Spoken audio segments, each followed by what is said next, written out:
Hey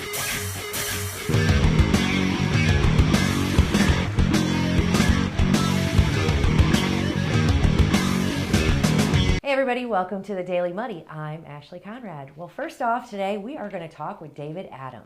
So David, overall, Trump rally, Trump Mary Miller rally, what are your thoughts? Oh gosh, I've got a lot of them. Yeah, me too. I saw a lot of really happy people. Yeah. That was the one thing that struck me the most is there were so many people who were just thrilled to be there, and they didn't care how hot it was. I was going to say, despite the heat. Some of them probably should have cared a little bit more. Sure. I saw way too many people who needed medical assistance. Yeah. But for the most part, I just saw people, it was kind of rock concert / political rally / people just having a good time. Yeah. As the kids say, everybody's just vibing, right? Everybody was there, just camaraderie it was awesome. I mean, people were just happy. Yeah. And I still can't get away from the fact that it was really warm, but the sun went under their clouds a couple of times. Yeah, sprinkled a couple of times. Yeah. Mm-hmm. I thought some of the speakers, I mean, Lauren Boebert, she fired up the crowd. She really did. She was very effective as a person in that position. Very enthusiastic. Britt and I were out Yes. Interviewing a few people, and we couldn't quite hear. We were like, oh my gosh, she's got the energy going. Right. Yeah. Mike Lindell, he just went on too long. I stood next to him on the stairs in the press area. Mm-hmm. Like for 2 hours, had no clue who he was, and I actually have my pillow. So I was like, I almost felt like an idiot. Then I was like, I mean, I don't know. And I also didn't know he was so involved in the Republican Party. Yeah. So I've learned a lot since then. Yeah. He did go on a very long time. Yeah. Someone needed to put a clock on it. Sure. And just say, okay, we've got in what you need. I was a little surprised that they didn't give Darren Bailey more of a chance to talk. Yeah, that was surprising.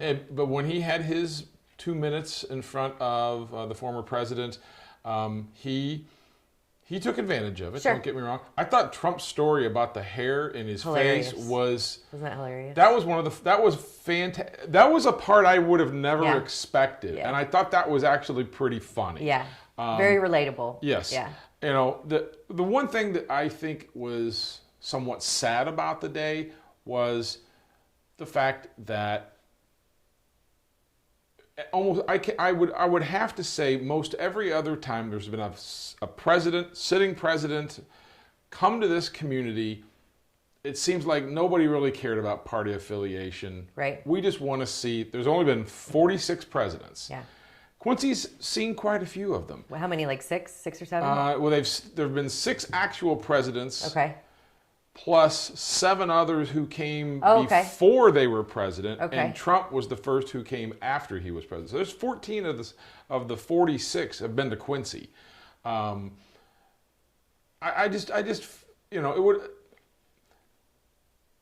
would have liked to have seen more people say, I would just like to be there to see the president. For the event. But that's where our country sits right now. There are people who not only were they not there, they left town. Or trash talked people who had to go or went, or it's like, that's what I said in a lot of the interviews. It doesn't matter if you support Mary Miller, Donald Trump, it doesn't matter what your affiliation or preferences are.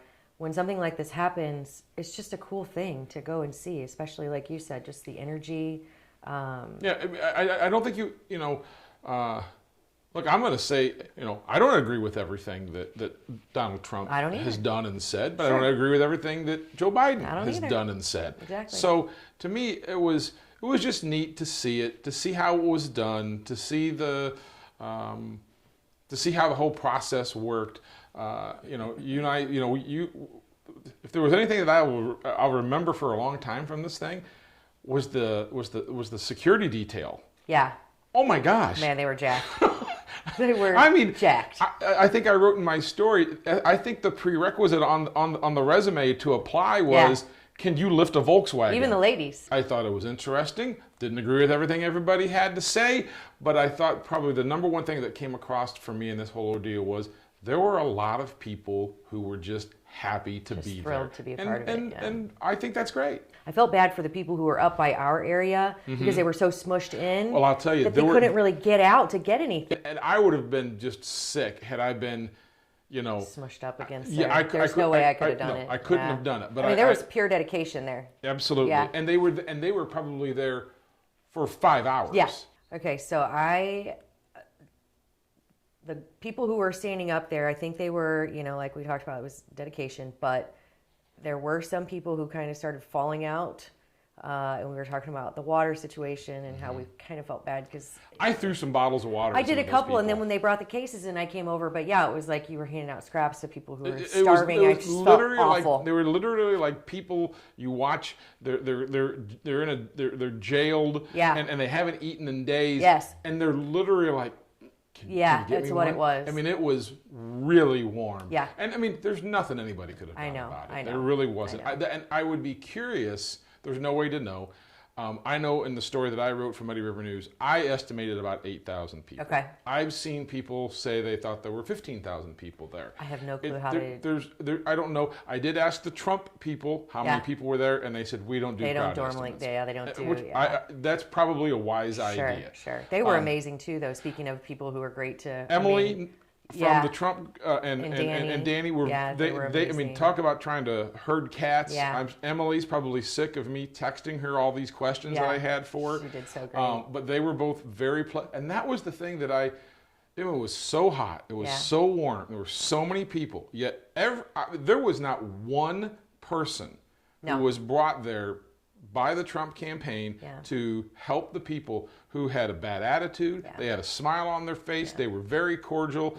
Emily might have rolled her eyes at me a couple times because I was asking her questions. But if that's the worst I got. I can't imagine doing her job. I mean, it's but again, I was pleasantly surprised by that. I thought it was great. Even the Secret Service guys who were dressed head to toe in like their 3-piece suits or whatever, they were just so nice. Absolutely. I mean, everybody. I mean, there was the big bald-headed. That's the guy I'm talking about. He was so nice. Who looked like the Big Show from the World Wrestling Federation.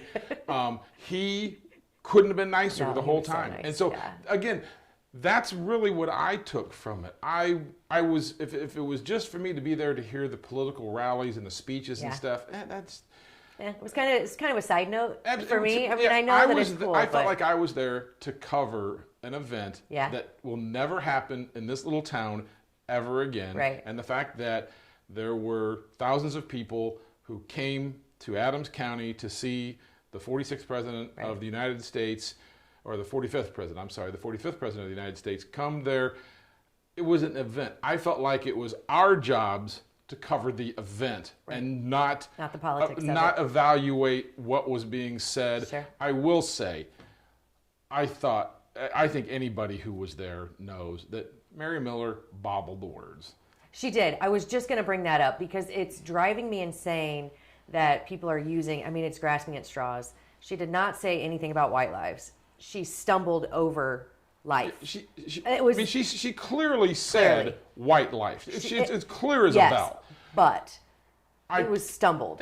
She stumbled. Now I'm sure that there will be the conspiracy theorists who will say, "Well, gosh, she could have said any other word when she stumbled, but she just happened to pick that word." Right. And also, she was the one who made the comment about Hitler and young people. Right. Okay.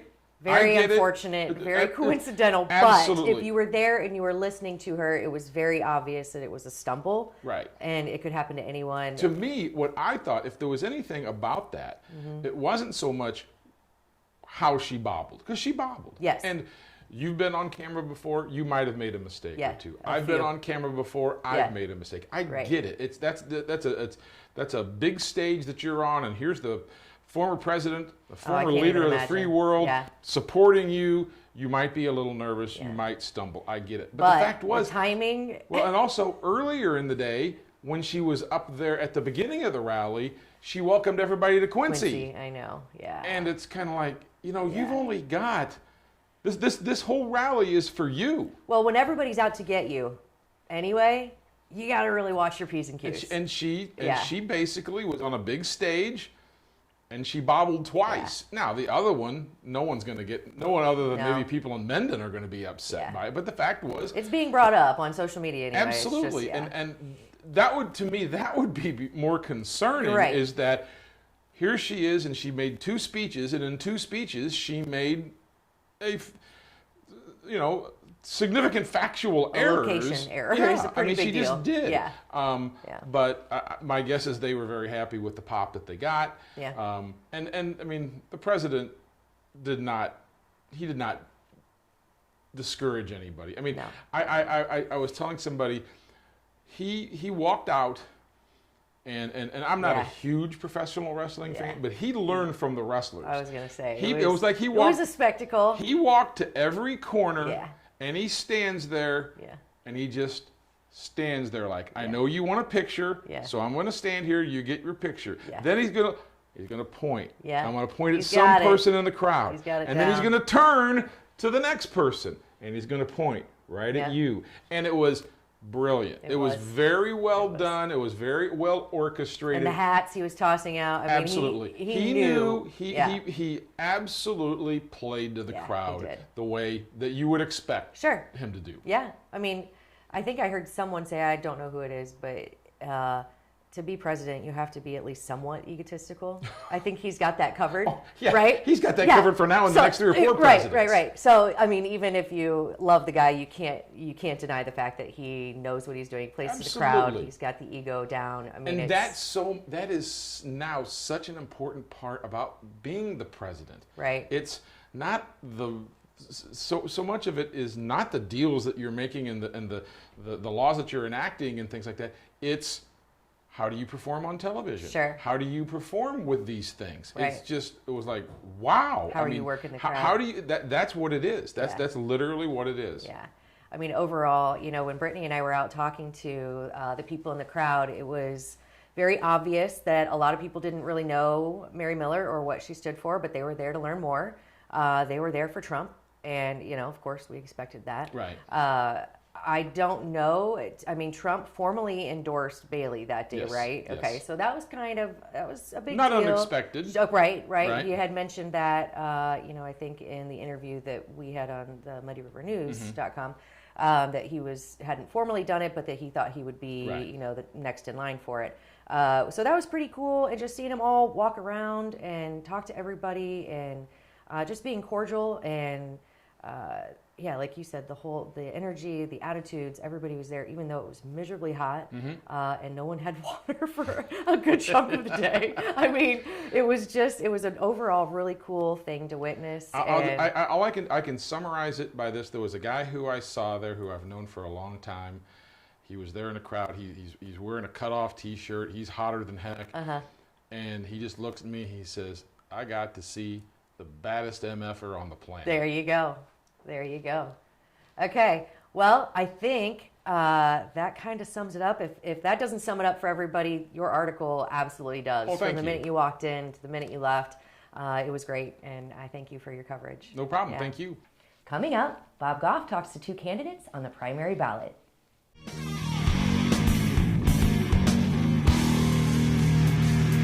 Instant Replay is your local sports bar. With 18 big screen TVs, we have all the sports packages from college games to pro games. We offer daily drink specials, and come check out the Bullpen, our newly renovated beer garden. Instant Replay, 2739 Chestnut in Quincy. A great night's sleep starts at Harvey's Furniture. Harvey's is your home for industry-leading handcrafted mattresses from Bemco, Spring Air, and Chatham & Wells. Twin, full, queen, and king, we have a full selection of in-stock mattresses to fit your needs. No waiting, get it today, and as always, free delivery. You deserve a better night's sleep. Harvey's Furniture, our home, your home. Welcome to the Abbey, a Quincy tradition. With 6 big screens, a new larger kitchen, and now more seating capacity, the Abbey is the place to be. Before, during, and after the big game. Come enjoy fan favorite appetizers, steaks, burgers, and a variety of daily food and drink specials. Can't join us? Carryout is available too. Now with a convenient drive-up window to better serve you. 1736 Spring in Quincy. Opens at 3 p.m. Tuesday through Sunday. Come join all your friends at the Abbey, a Quincy tradition. Quincy Warehouse Bargains is your Quincy home improvement store. It's the only store of its kind in the Quincy area. We offer flooring, mattresses, area rugs, dining sets, couches, appliances, and much more. And have more products to come so we can better serve the Quincy and tri-state community. Our staff is ready to help you find what you need to make your house a home. Quincy Warehouse Bargains, 4100 North 24th Street, Quincy. What is a state central committee person? I really don't know, but we're going to find out. Speaking to a woman who's running for that office, Liz Brown-Reeves. Welcome. Thanks for having me. Well, what exactly is a state central committee person?